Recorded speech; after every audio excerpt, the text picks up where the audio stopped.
Salam sejahtera untuk kita sekalian.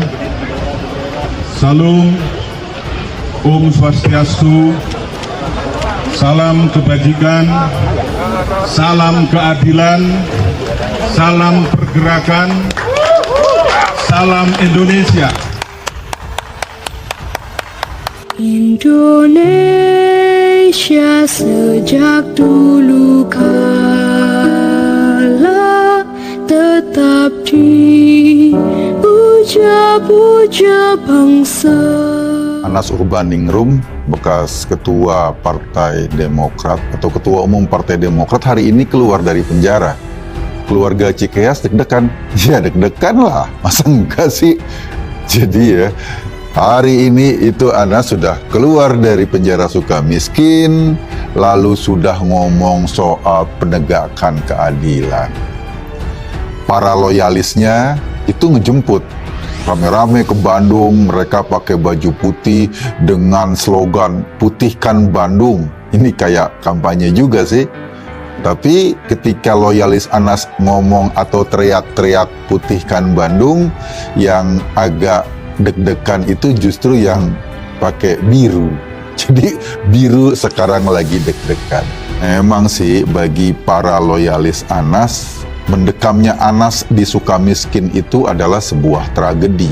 Di tengah moncernya karir politik Anas, kabarnya keluarga Cikeas merasa ada ancaman serius. Anas Urbaningrum hari ini keluar dari LP Sukamiskin.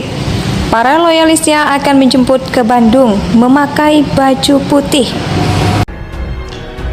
Kalau saja mereka ngomong, kalau saja Anas seret kasus Hambalang yang akhirnya menjebloskan dia ke Sukamiskin, atau Anas tetap duduk di singgasana Ketua Umum Partai Demokrat, kayaknya ya orang kayak Agus Yudhoyono itu nggak mungkin bisa meraih kursi kayak sekarang. Dibanding sama Anas ya AHY mungkin masih dianggap mentah lah. AHY kan duduk di kursi ketua umum karena warisan dari bapaknya. Beda dengan Anas dulu. Ia memang sempat duduk di kursi ketua umum Partai Demokrat, tapi bukan karena warisan. Anas merebut kursi ketua umum itu dari pertarungan Kongres, bahkan merebut dari tangan SBY langsung. Kita tahu ya, dalam proses Kongres itu kan penting untuk melobi yang memiliki suara, menggerakkan mesin untuk meyakinkan orang. Apalagi lawannya Anas adalah Andi Malarangeng. Posisi Andi jelas dan tegas didukung oleh Pak SBY dan keluarga Cikeas pada waktu itu. Jadi sekali lagi, Anas seperti mengambil makanan atau yang piringnya ada di tangan Pak SBY. Artinya apa? Artinya seperti menampar kekuasaan presiden pada saat itu. Karena Pak SBY adalah presiden, seperti menampar kekuasaan Ketua Dewan Pembina Partai Demokrat. Karena posisinya di seperti itu. Anas mengacak-ngacak sumber-sumber kekuasaan seolah-olah presiden dan bukan berkuasa penuh di partainya sendiri. Ini yang barangkali membuat Pak SBY sangat tidak nyaman pada Anas. Setidaknya itulah bacaan publik yang terjadi sampai saat. Ketika akhirnya Anas memenangkan suara di Kongres Partai Demokrat, kira-kira apa sih yang dirasakan keluarga Cikeas termasuk Pak SBY? Malu nggak? Kayaknya malu sih dikalahkan sama pendatang baru loh. Dan Anas kan bukan pendiri atau kader Demokrat dari awal. Anas termasuk pendatang baru. Sebagai owner dari partai dan sebagai presiden, pasti Pak SBY nggak enak dikalahkan secara telak oleh seorang anak muda yang belum lama masuk partainya. Nah, dari situlah muncul kejengkelan di pihak SBY terhadap Anas. Meski kabinet di Partai Demokrat waktu itu ya, Anas ketua umumnya dan Ibas, adiknya AHY itu ditempatkan sebagai sekjen, tapi kemudian ini dibaca sebagai cara untuk baik-baikin SBY agar nggak marah-marah, agar nggak ngambek-ngambek banget. Toh orang tahu kan Ibas nggak bisa apa-apa. Jadi mau di sekjen, atau mau jadi ketua departemen, atau cuma jadi anggota biasa, nggak ada ngaruh-ngaruhnya juga. Gitulah kira-kira.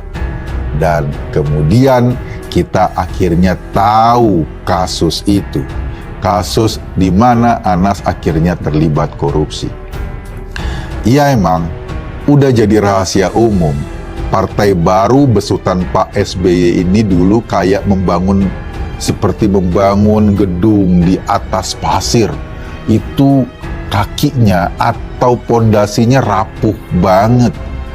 Rapuh karena memang ya nggak punya landasan ideologi yang kiri, nggak punya kekuatan yang clear. Waktu itu kekuatannya cuma Pak SBY sebagai capres pada periode pertama dan jadi presiden pada periode kedua. Mendekamnya Anas di Sukamiskin adalah sebuah tragedi di tengah moncernya karir politik Anas. Rupanya SBY dan keluarganya merasa sangat terancam. Jika saja Anas tidak terseret kasus Hambalang, sepertinya orang seperti Agus Yudhoyono yang dianggap masih mentah nggak akan punya tempat di kursi ketua partai. Tapi lompatannya gila-gilaan. Orang langsung bang gitu loh. Seolah-olah pada saat 2009 Partai Demokrat sebagai partai pemenang pemilu. Bayangkan dengan basis yang belum jelas tiba-tiba lompatnya udah gila-gilaan kayak gitu. Partai-partai yang seperti ini tentu saja banyak mengundang orang-orang yang selama ini punya kecenderungan main-main politik dengan cara yang dalam tanda kutip tidak punya tempat di partai-partai lain. Akhirnya semua rame-rame masuk Partai Demokrat. Ujung-ujungnya apa ya? Ujung-ujungnya gitu. Persaingannya cukup keras di internal, dan persaingan keras itu biasanya hanya bisa diselesaikan dengan bayaran, dengan uang, dengan duit. Nah, itu juga yang pada akhirnya banyak kasus korupsi yang sering melibatkan kader-kader partai ini. Dan pelan-pelan karena korupsinya terlalu kasar, meskipun itu adalah partai penguasa, ya terkuak juga. Ingat nggak dulu ada iklan Partai Demokrat yang katanya katakan tidak pada korupsi. Bintang iklannya itu Anas Urbaningrum, Andi Malarangeng, Angelina Sondah, dan ada juga Ibas atau Edi Baskoro Yudhoyono. Dari keempat bintang iklan ini, tiga-tiganya sudah ditetapkan pengadilan sebagai tersangka korupsi. Cuma satu yang memang tidak masuk ke dalam proses pengadilan, namanya Ibas. Ibas ini anaknya Pak SBY, anak bungsunya. Pak SBY adiknya Agus. Tapi bukan berarti nggak disebut namanya. Nazarudin itu nyebut nama Ibas berkali-kali. Anas nyebut nama Ibas juga berkali-kali. Tapi mungkin saja ya karena Ibas adalah anak dari presiden, kasusnya nggak diterusin. Nah gitu deh. Karena itu mungkin saja keluarnya Anas dari Sukamiskin ini akan menjadi satu titik. Apalagi pada saat itu dia ngomong, ketika baru saja keluar dia ngomong akan menegakkan keadilan. Dia tidak merasa benci dengan siapapun, tapi kalau dalam proses penegakan keadilan ini ada pihak-pihak yang kemudian terseret, kemudian harus bertanggung jawab, itu adalah konsekuensi. Dan kalau pihak-pihak itu nggak suka sama proses penegakan keadilan yang dilakukan oleh Anas, ya bagi Anas itu juga konsekuensi logis yang harus dia hadapi. Gua nggak tahu, sebetulnya selain Mas Anas Urbaningrum kan dulu juga ada kasus yang mirip-mirip deh yang menimpa Pak Antasari Azhar. Pak Antasari itu adalah ketua KPK yang menjebloskan besannya Pak SBY ke dalam penjara karena kasus hukum korupsi di Bank Indonesia. kabarnya, nah ini kabar lagi loh, isunya Pak Antasari Azhar akhirnya dikerjain juga. Dia dianggap terlibat dalam pembunuhan Nasruddin. Itu salah seorang direktur dari anak perusahaan BUMN. Dalam bumbu-bumbu kasusnya melibatkan ada cewek namanya Rani, seorang KD Golf. Nah, KD Golf inilah yang dikabarkan ya jadi rebutan antara Pak Antasari dan Pak Nasruddin.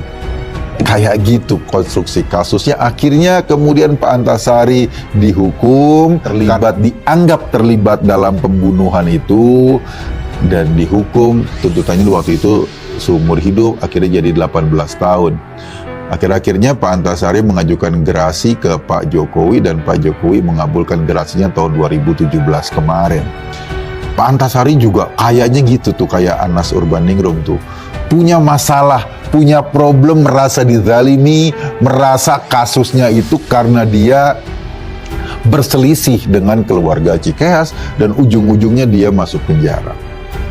Terus ketika dia udah keluar, apa yang dia nyanyikan, apa yang dia sebarkan, apa yang publik dapatkan? Ya biasa-biasa aja tuh. Nggak ada juga, heboh-heboh juga. Nyentil-nyentil dikit iya, tapi nggak heboh-heboh banget. Nggak juga menjadi hal yang luar biasa banget. Pak Antasari sudah sekitar, kalau dari tahun 2017 sekarang sudah 6 tahun keluar dan cukup lama merasakan mendekam di penjara. Kalau memang itu benar adalah proses penjaliman, mestinya dia bisa teriak jauh lebih lantang atau bercerita kasusnya. Mungkin saja dalam skenario itu, skenario kasusnya Pak Antasari, agak susah mencari bukti detail, mencari bukti nyata, karena yang main itu orang-orang yang canggih, sehingga kemudian Pak Antasari nggak bisa teriak karena memang nggak ada bukti hukum. Oke, kita maklumi. Tetapi kalau dalam kasusnya Mas Anas Urbaningrum kan, Pak Anas atau Mas Anas itu kan ketua umum pada saat itu. Pasti informasi itu mengalir sangat deras ke sisi ketua umum. Dia tahu, dia ngerti kisah-kisah sebenarnya, dan barangkali siapa saja yang diuntungkan dari proses, dari proyek-proyek yang dituduhkan kepadanya. Indonesia tanah air beta, pusaka abadi nan jaya.